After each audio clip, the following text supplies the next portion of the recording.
supaya didengarkan baik-baik oleh seluruh saudara-saudara saya yang ada di Madura. Badan kaulah terus ada paah lemak pesan sangat penting khusus teretan Madura emgi kadentoh situng badan kaulah bangga darsadegenah umat Islam Madura selalu istiqamah abela agama bangsa serta negara. Nomor 2, badan kaulah yakin umat Islam Madura bakal dia salah situngan kunci kemenangan perjuangan umat Islam seluruh Indonesia. Nomor 3, badan kaulah nyeruagi supaya sadegenah umat Islam Madura dedih pejuang perubahan menuju NKRI bersyariah sepenuh kalaban barokah.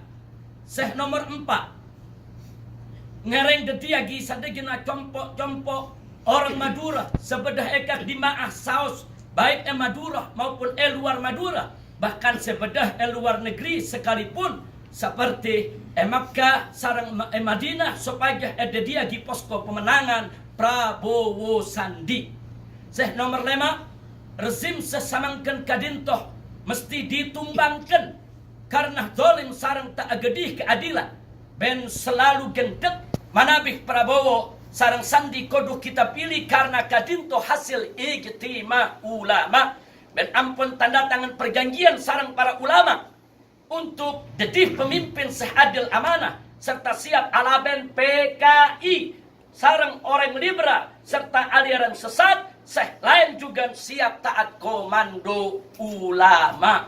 Alhamdulillah, sengaja saya sampaikan 5 pesan tadi dalam bahasa Madura yang seadanya. Dan saya sedang belajar bahasa Madura karena saya cinta dan sayang kepada umat Islam yang ada di Madura yang selama ini selalu berjuang bersama kami untuk menuju perubahan ke arah Indonesia yang lebih baik.